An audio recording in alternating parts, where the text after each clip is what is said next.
a besta do Apocalipse é Nero, que perseguiu a igreja cristã. Mas isso foi apenas uma maneira de tirar a sombra da igreja. Eu não acredito que o Apocalipse possa se referir ao passado, porque Jesus falou para o Apocalipse assim, para João assim, abra comigo o Apocalipse capítulo 1.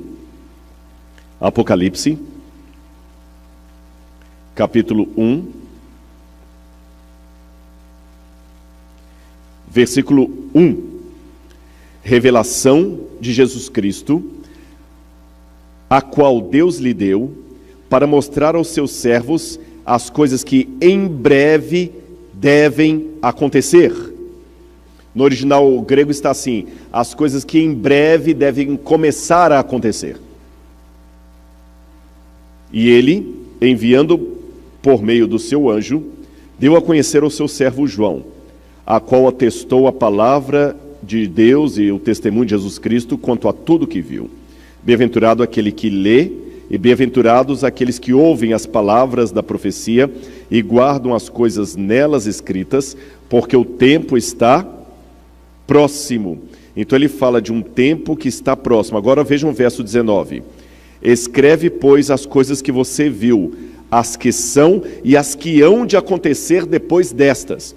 Então a profecia não poderia estar falando de coisas do passado, porque ela está anunciando coisas que viriam a acontecer. A profecia também não pode falar de coisas que só vão acontecer no fim dos tempos, porque ele já fala de coisas que já estavam acontecendo. Então, um método contínuo. Ficou claro para os irmãos até aí?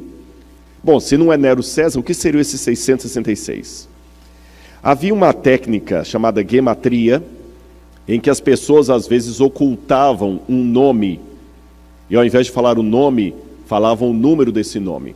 Porque no passado não havia esse numeral como nós usamos. As letras valiam por nome, por número. Hoje, quando você faz o 6, o 2, o 1, quem inventou esses símbolos foram os árabes. Por isso que nós chamamos de número arábico. Foram os árabes que inventaram.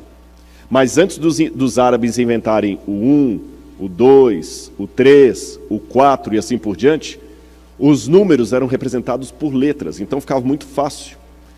E de acordo com Irineu de Lyon, um autor da igreja cristã do segundo século, que foi evangelizado por Policarpo, que foi evangelizado por João, então ele conheceu o apóstolo João, conheceu alguém próximo do apóstolo João. Irineu falava que naquele tempo os cristãos entendiam que 666 referia-se ao nome lateinos, que é a forma de falar em grego do nome Roma, reino de latim, dos latinos, Roma, e que era alguma coisa referida a Roma. Outro detalhe importante, do que o Apocalipse 13 está falando que vai virar o número da besta? Como eu falei, alguns já falaram de código de barras, de vacina.